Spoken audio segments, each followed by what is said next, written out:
Mukobwa. Iki Kigali barasuzanya wowe. Ushaka iki? Hana ngira avuga iki nawe ushaka iki ubundi? Amakuru. Amakuru y'iki se? Amakuru y'iki? Amakuru yawe ni meza. Nitwa Bernard. Kugira ngo se? Sha nyine maze iminsi 5 ngenda n'amaguru do. Amaguru yanjye yarahiye yabaye ubushye kubera kugenda n'amaguru. Ariko abahungu n'umutinyuka. Nyine mvuye za Rusizi.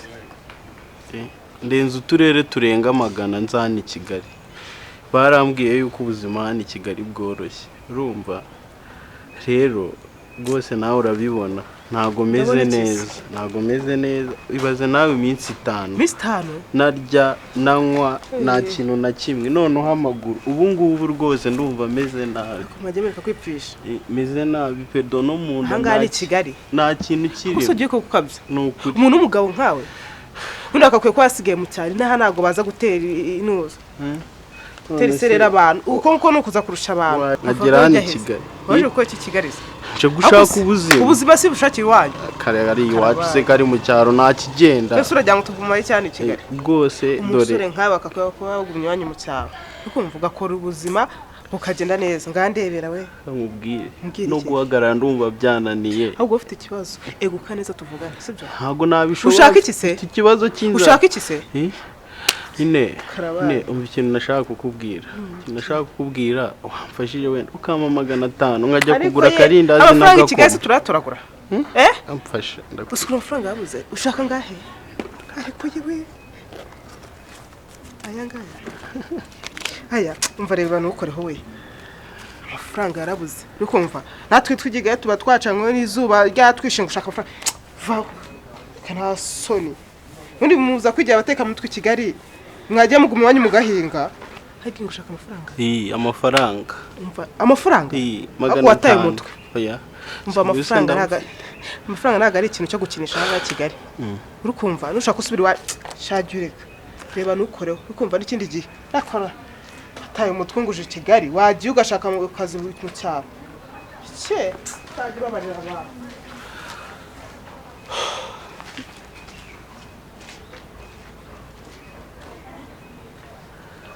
Ubuzima bwa Kigali ni danje pe. Ntago byoroshye pe, ntago byoroshye. Ubuzima bwa Kigali ni danje nkuko babivuze.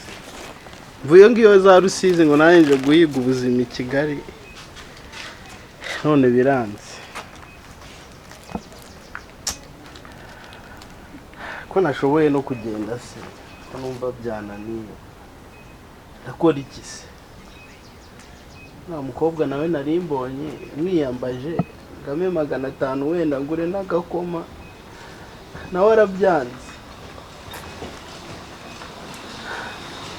nakundi nyine reka nkomeze nibereho nahise nakora icyubundi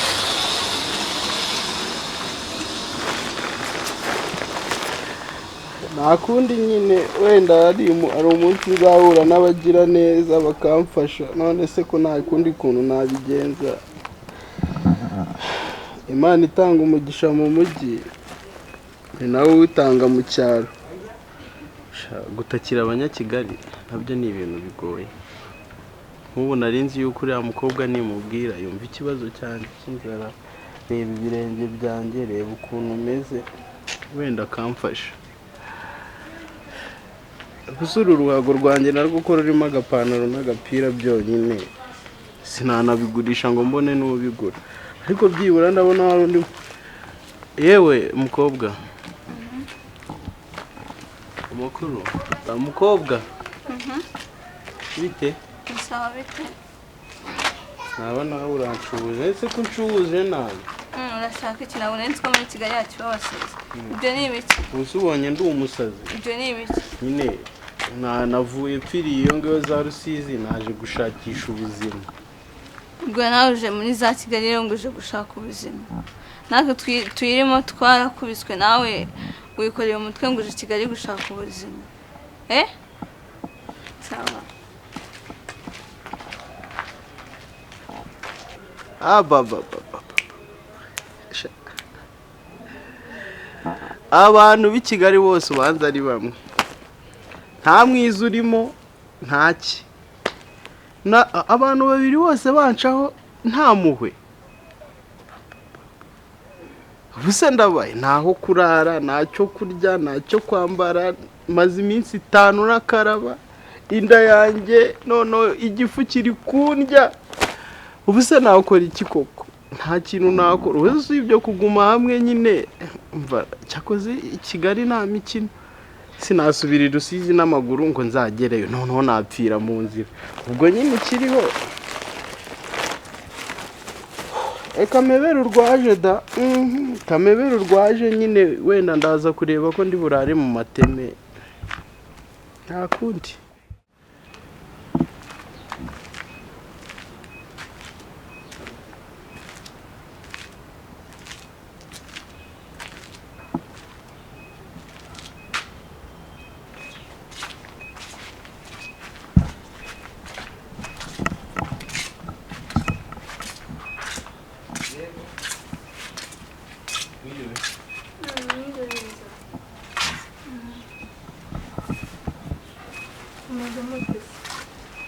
none se ko ndeba ufite urufuka bimeze bite tuhinaha uranze? Oya ntabwo muzi. None se ko nshuhuje bimeze bite? Amakuru meza, mwiriwe neza? nitwa Bernard. Yego Bernard. Mvuye iyo ngiyo za Rusizi. Icyangugu. Rero nari naje hano za Kigali, bambwira yuko hari ubuzima bwiza, ariko ntago ariko bimeze. Ariko icyari gitumye rero ninjira hano nkaza kukureba, ndashonje. Urashonje? Wamfashije wenda ukamuturyo dukeya n'utuzi two maze iminsi 5. Iminsi 5 ko ari myinshi. Narya warahuritse n'ukuri. Navuye za Rusizi n'amaguru. Uba amaguru yanjye nubushye. Ndabibona na bodaboda umeze nabi. None se ibiryo ariko twicare hano ntacyo. Yabawe. Komera. Ihangane komera. Yabawe no kwicara. Ndabyumva komera rwose. Birumvikana ubuzima bwa Kigali se nabwo koko ikigamijemo. Rero ibiryo pe ntabyo mfite nanjye. Ariko ntabwo nabura ikintu nkuhanga ubeshye kigiye. Ukanzimanira. Noneho ubwo urumva tukazareba ibindi uko bimeze. Rero ndetse gatoya hari utuntu nimugoroba naje ndi kwinywera ndi no kuryaho, byibuze upfe gushyira mu nda kuko ubuzima bwa Kigali buragoye. Ariko uri umuntu mwiza. Reka ngire ndebe ndaje. Mana we.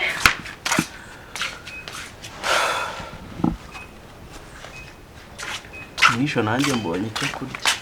Rero hano harimo akarindazi nakuye ku kazi.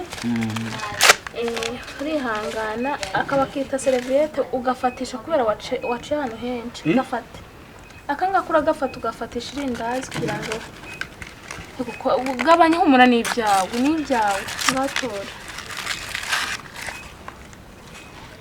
Iyi n'agafanta rero utazavuga ngo baranaguhaye baragumanya.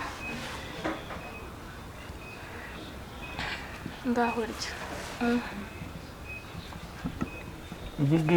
Kwanguku. Akanga kabakita inkwa ndakubwira ntacyo ubanza ushira inzara. Ngaho. Hoya ntago bakarya, akanago bakarya banze umwe numara kunywa uhita wihanaguza kugira ngo atagira abantu baba ariko ntukarye. Hoya inywa ihanga komera. Wowe rya buhoro n'ibyawe urashonwa nande. Rya ego komani. Itonde bitaze kukumera nabi umurugo rwanjye ukahagwa nyabo.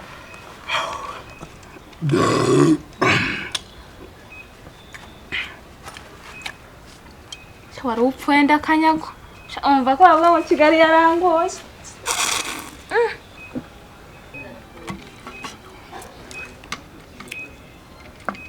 Yego irekeraho ngaho birahagije. Hoya ibyo ngibyo byihorere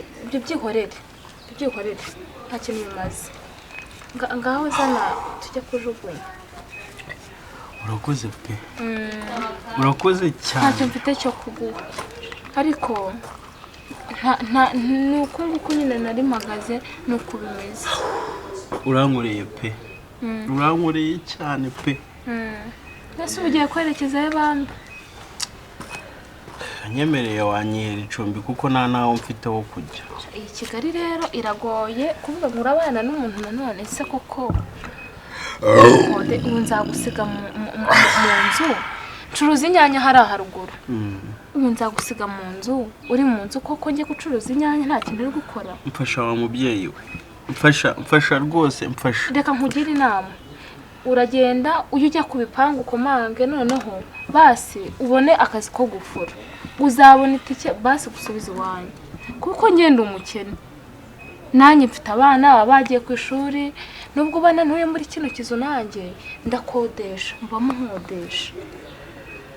Basi wenda ndaza kwirarira hano ku rubaraza ariko ndakwinginze ngirira impuhwe wenda nze kuryama kuri rubaraza. Ubu ikibazo nari mfite ni ikibazo cy'inzara. Ndariye ndananyweye rwose nyemerera basi nze kwirarira hano kuri rubaraza nta kibazo kandi ndabigusabye. None se dore nta agapantaro kamwe n'agapira kamwe habiri manga nta kindi kintu mfite imbere n'inyuma. Banyemereye byibura nkigumira ahangaha kuko nta hantu mfite ho kujya. Dore mw'iyi Kigali nta muntu n'uyu n'umwe nzi.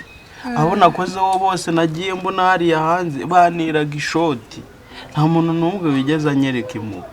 Basi wowe dore uranyinjije uranyitsaza urangaburira umanuye utuzi two kunywa none ndumva membutse.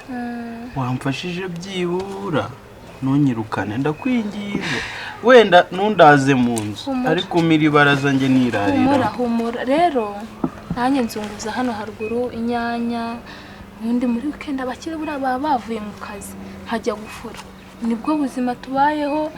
Ubwo rero wenda twakomeza kufatikanya nabona ibiraka nkajya nkujyana ugafura kimwe cya kabiri nanjye nkafura ikindi tukagabana amafaranga. Ariko nanjye Kigali ubuzima buragoye nizere ko wabibonye ahantu waciye buragoye.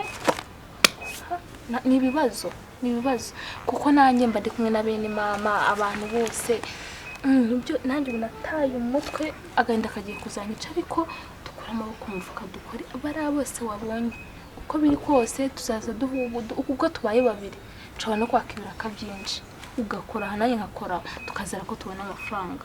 Wumva agasonga inama niyi